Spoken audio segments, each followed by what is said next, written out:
नमस्कार मंडळी, स्वागत आहे तुमचं सगळ्यांचं आपल्या लाडक्या युट्यूब चॅनलमध्ये. तर व्हिडिओवरती नसाल तर व्हिडिओला लाईक करायला विसरू नका आणि चॅनलला सबस्क्राईब करायला देखील विसरू नका आणि हा व्हिडिओ शेवटपर्यंत नक्की बघा. नमस्कार मित्रांनो, लक्ष्मी समोर आला चक्क आता जयंतचा खरा चेहरा. तर लक्ष्मी वाजवणार जयंतच्या कानाखाली, तर दुसरीकडे रेणुका व भावनाचं होणार आता जोरदार भांडण. तर नक्की काय घडतं त्याला संपूर्ण अपडेट जाणून घेऊया. त्यासाठी हा व्हिडिओ शेवटपर्यंत नक्की पहा. तर मित्रांनो, आता ज्या प्रकारे तुम्ही पाहिलंच की विश्वा कसा दळवींच्या घरी गेलेला आहे, पण ह्या जानूने जे काही केलं हे खूप भयानकच गोष्ट होती. कारण की जानूने ज्या प्रकारे आपल्या विश्वाला ओळखच नाही दाखवली, त्यावेळेस मात्र विश्वाला एवढा मोठा शॉक बसलाय की काय सांगू तुम्हाला.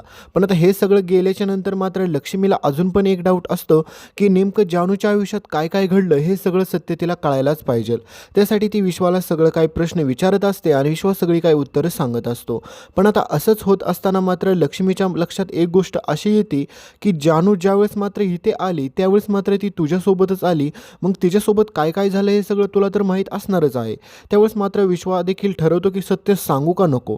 कारण की जर जयंतबाबतचं मी सत्य यांना सांगितलं तर उगच काहीतरी मोठा राडा व्हायचा असं त्याला वाटतं. पण आता मित्रांनो, एक गोष्ट तुम्हीच सांगा, जर ह्या लक्ष्मीला विश्वाने जयंतबाबतचं सत्य सांगितलं तर ही लक्ष्मी विश्वास ठेवेल का नाही. कारण की हाच सगळ्यात मोठा प्रश्न आहे. कारण की लक्ष्मीच्या डोळ्यावरती खूप मोठी अशी पट्टी बांधलेली आहे, ती अजूनपर्यंत कोणी उतरवली नाही ना कधी कोणी उतरवेल देखील. तर दुसरीकडे मात्र तुम्ही पाहिलंच की कशा प्रकारे आता श्रीकांत इनामदार आनंदीला घेऊन फॉरेनला चाललेला असतो. परंतु मात्र आता सिद्धू आणि भावना दोघेजण देखील एवढे इमोशनल होतात की त्याच्यानंतर श्रीकांत इनामदार म्हणतो की पेपरवर आणि कागदावरती तर बाप म्हणून माझंच नाव राहीन आनंदीसमोर, पण खरी जर आनंदीला गरज असेल तर ती तुमच्या दोघांचीच आहे. त्याच्यामुळे मी आनंदीला कायमचं तुमच्याकडे सोपवायला आलेलो आहे. आता ही बातमी ऐकल्याच्यानंतर सिद्धू आणि भावनाला तर खूप आनंद होतो. कारण की त्यांना वाटतं की आपल्याला आयुष्यात दुसरं काही नकोच हवं होतं, आता फायनली आपल्याला जे पाहिजे ते भेटलं. पण मित्रांनो, आता एवढी गोष्ट केल्याच्यानंतर मात्र हे सगळं असं होईल तुम्हाला वाटतंय का.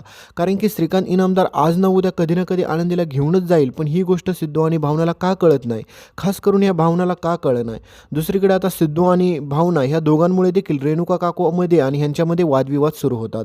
कारण की रेणुका काकू सिद्धूला म्हणते की अरे सिद्धू, तुला काही वेळ लागले का, तू आनंदीसाठी हे सगळं काय करतो, याबाबत मला काही शंका नाही आहे, पण आनंदी कायमस्वरूपी तुमची मुलगी म्हणून कसं काय आपण तिचा स्वीकार करू शकतो. कारण की या घरासाठी कोण ना कोण आपल्याला वारसदार म्हणून हवा आहे आणि तो फक्त तुमच्या रक्ताचाच असावा, सिद्धू आणि भावना तुमच्या दोघांचा. प्लीज तुम्ही असं काही करू नका. पण त्यावेळेस मात्र रेणुका काकूंचं कोण ऐकतच नसतं. तर दुसरीकडे मात्र आजीला आता हा सगळा पराक्रम कळाल्याच्या नंतर तुम्हाला माहितीच आहे शेवटी काय होणार आहे. खूप मोठा त्या घरामध्ये राडा होणार आहे आणि हे सगळं होणार कोणामुळे आहे, त्या आनंदीमुळे. पण आता खरे तर एक गोष्ट अशी होती की श्रीकांत इनामदारने त्या आनंदीला घेऊन फॉरेन कंट्रीमध्येच काय कुठे जरी गेला असता तरी काही प्रॉब्लेम नव्हता. आणि एकदा का त्या आनंदी नावाचं कथान पुराण सगळं काही जर बंद झालं असतं तर तिथून पुढे आपल्याला पाहिलं अजून इंटरेस्ट असा आला असता की सिद्धू आणि भावनाच्या आयुष्यामध्ये काहीतरी नवीन घडामोडी घडताना पाहिलं आपल्याला देखील आनंद झाला असता. आणि सोबतच जर सिद्धू आणि भावनाने जर बाळाचा विचार केला असता तर ते पाहिलं अजून जास्त लोकांना आवडलं असतं. पण मित्रांनो, असं जर आनंदी ह्यांनी अचानक बाळ म्हणून घेणं म्हणजे हे पूर्णपणे चुकीचं वाटतंय. त्याच्यामुळे थोडासा या गोष्टीचा डायरेक्टरने देखील विचार करावा आणि आनंदीला यांच्या आयुष्यातून कायमचा चॅप्टर तिचा डिलीट करावा आणि ह्यांनी स्वतःच्या बाळाचा विचार करावा, याकडे थोडंसं लक्ष द्यायला पाहिजे असं मला तरी पर्सनली वाटतंय. तर आता तुमचं देखील मत नक्की सांगा. तर दुसरीकडे तुम्ही पाहिलंच असेल कशाप्रकारे आता ज्यावेळेस मात्र ही बातमी आजीला कळते त्यावेळेस मात्र आजी पूर्णपणे भडकते. कारण की आजी म्हणते की त्या श्रीकांत इनामदारला मी एकदा सांगून त्याने अजूनपर्यंत माझं ऐकलं नाही, ह्याला माझा इंगा दाखवावाच लागेल. तर तुम्ही पाहिलंच की कशाप्रकारे ही आजी किती जरी खतरनाक असेल ना आणि किती जरी आपल्याला आवडत नसेल ना, पण ही जेवढं काही बोलले ना आत्तापर्यंत यामध्ये काहीच खोटं नाही आहे. कारण की ती आत्तापर्यंत जे काही बोलत आली ते अगदी खरंच बोलत आली. तिला देखील माहीत आहे ह्या दळवींच्या लोकांमुळे किंवा ह्या आनंदीमुळे ह्या घरामध्ये काय काय नवीन संकट येऊ शकतात. आणि आजी सगळ्यांना ओरडून म्हणत असते की ह्या भावनामुळे म्हणजेच ह्या सिद्धूच्या मॅडममुळे, ह्या अपशकुनीमुळे, अवलक्षणीमुळे ह्या घरामध्ये काय काय घटना घडल्यात तुम्हाला चांगलंच कळतंय ना. त्याच्यामुळे तुम्ही आत्ता तरी माझं ऐका, ह्या पुलीला ह्या घरामध्ये येऊन देऊ नका. मी तुम्हाला आत्ताच सांगते, नाही तर परत काय मोठा कुटाणा झाला तर सगळ्याला जबाबदार ही स्वतः अवलक्षणा असेल. पण त्यावेळेस मात्र आता सिद्धू परत भडकतो. सिद्धू म्हणतो की माझ्या बायकोला काय बोलायचं नाही. मग मित्रांनो, तुम्ही एक गोष्ट सांगा, आता सिद्धू आणि भावनाने कधी ना कधीतरी आता एक गोष्ट ऐकून घेतली पाहिजे रेणुका काकूंची देखील. तिचं देखील म्हणणं असतं की आनंदीचा तुम्ही सांभाळ करा, त्याबाबत तिचं काहीच म्हणणं नसतं, पण तुम्ही स्वतःच्या बाळाचा विचार करा, ह्या गोष्टीकडे तिचं जास्त लक्ष असतं. कारण की आनंदीला जर तुम्ही सांभाळ सांभाळलं किंवा आनंदी ह्या घरामध्ये आली तर त्याचा काहीच प्रॉब्लेम नसतो तिला, परंतु तिचं म्हणणं असतं की ही कायमची तुमची मुलगी राहणार नाही आहे, तुम्ही स्वतःच्या बाळाचा विचार करा. पण आता सिद्धू आणि भावनाला हे सगळं आता कोण समजावून सांगणार. तर आता दुसरीकडे तुम्ही पाहाल की आपला विश्वा लक्ष्मीला सगळं काही सत्य सांगायला सुरुवात करत असतो. पण आता ज्यावेळेस मात्र सगळं काही सत्य लक्ष्मीला कळत असतं त्यावेळेस मात्र लक्ष्मीला लगेच ह्या गोष्टीमध्ये देखील स्वार्थ दिसतो. कारण की तिला कळतं ना की ज्यावेळेस मात्र तिची जानू म्हणजे समुद्रातून सापडल्याच्या नंतर सगळ्यात अगोदर गेली ती म्हणजे तिच्या दादाकडेच गेली. मग लक्ष्मीला असं वाटतं की आता दादाला ज्यावेळेस सत्य समजेल त्यावेळेस मात्र दादाचा राग कमी होईल. पण मला एक गोष्ट सांगा मित्रांनो, आता ह्यात दादाचा राग कमी काय होईल, उलट जर कळालं ना विश्वाच्या बाबांना की ह्या सगळ्याला जबाबदार मात्र जर ह्यांची जानू होती आणि हे दळवी कुटुंब होतं, त्यावेळेस मात्र विश्वाचे बाबा यांच्यासोबत काय करतील ना हे तर काही कोणी सांगू शकत नाही. कारण की त्यांचा राग एवढा भयानक आहे की त्यांनी ह्या लक्ष्मीला गेल्या 40 वर्षानंतर आली तरी देखील तिथून हाकलून लावलं तर त्यांना कळलं ना त्यांच्या घरामध्ये राहणारी तनू तीच खरी जानू होती. त्यावेळेस मात्र त्यांच्या देखील पायाखालची जमीन सरकल आणि त्यावेळेस मात्र ते ह्यांचा असा तसा नाही खूप भयानक असा बदला घेतील.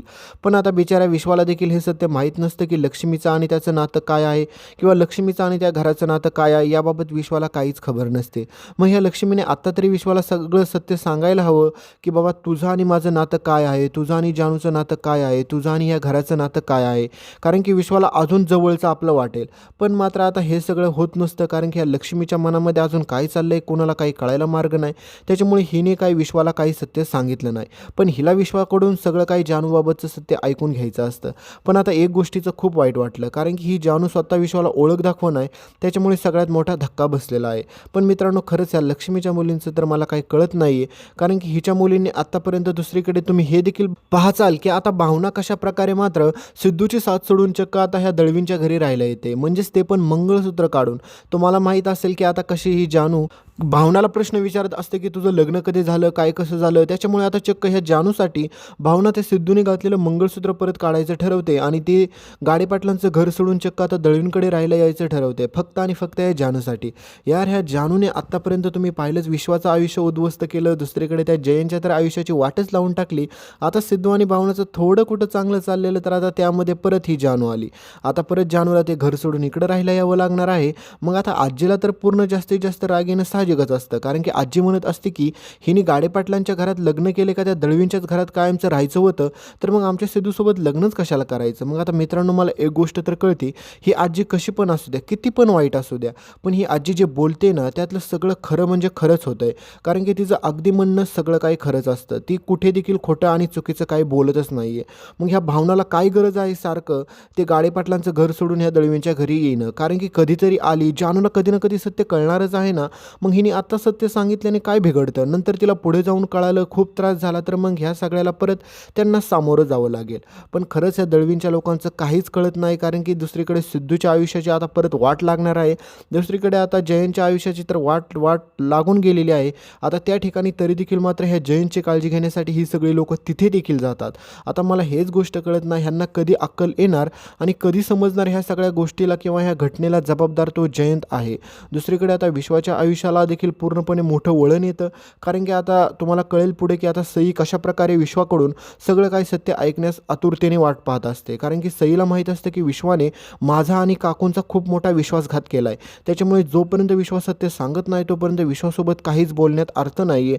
कारण की जरी त्यांची एंगेजमेंट झाली असेल तरी देखील त्या जानूने सगळ्यात मोठा राडा आमच्या घरात येऊन केला आहे असं मात्र हिला म्हणजे सईला देखील वाटत असतं.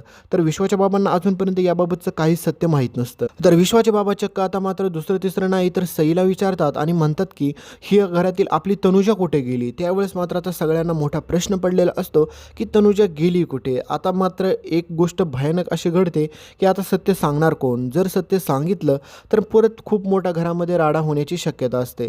त्याच्यामुळे सत्य अजूनपर्यंत कोणी सांगितलेलं नसतं आणि सत्य कोणी सांगणार देखील नाही आहे. पण आता मला तुम्ही एक गोष्ट सांगा, जर विश्वाने आपल्या लक्ष्मीला सगळं काही जयंतबाबतचं क्रूरपणे सत्य सांगितलं तर तुम्हाला वाटतं ही लक्ष्मी विश्वास ठेवील विश्वावरती? अजिबात देखील ठेवणार नाही आहे. कारण की तिला देखील माहीत आहे की हा जयंत असा नाहीच आहे. पण ह्या लक्ष्मीचे डोळे कधी उघडतील काही सांगता येत नाही. कारण की तिने आत्तापर्यंत डोळ्यावरती कसली पट्टी बांधली ते काय कळायला मार्गच उरलेला नाही. तर मित्रांनो खूप सारे असे प्रश्न उपस्थित होतात, त्यातले काही प्रश्न असे आहेत आणि ह्याचा खरंच डायरेक्टरने देखील विचार करावा असं मला देखील वाटते आणि लोकांचे देखील हे प्रश्न आहेत. पहिली गोष्ट, सिद्धू आणि भावनाच्या आयुष्यातून आनंदीचं पुराण पूर्णपणे आता बंद केलं पाहिजे आणि त्या दोघांनी देखील बाळाचा विचार केला पाहिजे. पाहिजे. दुसरीकडे मात्र आता सईला विश्वाने सगळं काही सत्य सांगून टाकायला पाहिजे की कशाप्रकारे जानूचं आणि त्याचं नातं होतं आणि आत्ता नेमकं तिच्यासोबत काय काय घडलेलं आहे. दुसरीकडे मात्र ह्या जयंतचा खरा चेहरा आता लवकरात लवकर लक्ष्मीसमोर आणि पूर्ण दळवी कुटुंबासमोर आला पाहिजे आणि ह्या जयंतला योग्य ती शिक्षा लवकरात लवकर झाली पाहिजे. आणि तिसरीकडे मात्र आता तुम्ही पाहिलंच की कशाप्रकारे आत्तापर्यंत ह्या भावनाने तिच्या सासूचा म्हणजेच आपल्या रेणुका काकूंचा कधीच आयुष्यात विचार देखील केला नसेल. जेवढा विचार ती स्वतःच्या दळवींच्या लोकांचा करते तेवढंच तिने आता रेणुका काकूंची रिस्पेक्ट देखील ठेवली पाहिजे आणि ती काय बोलते त्याच्यावरती लक्ष देखील नीट दिलं पाहिजे. कारण की जर रेणुका काकूंचं म्हणणं असेल की ह्या घरामध्ये आनंदीला तुम्ही आणा परंतु तुम्ही स्वतःच्या बाळाचा विचार करा, हे तुमचं हक्काचं बाळ नाही, तर भावनाने आणि सिद्धूने ते मानलं देखील पाहिजे. कारण की सिद्धू आणि भावनाने हे सगळं ऐकण्यातच त्यांची भलाई आहे. तर याबाबत तुमचं काय पुढचं मत आहे नक्की कमेंटमध्ये सांगायला विसरू नका. भेटूया पुढच्या अपडेटमध्ये. तोपर्यंत चॅनलला सबस्क्राईब करायला देखील तुम्ही विसरू नका. धन्यवाद.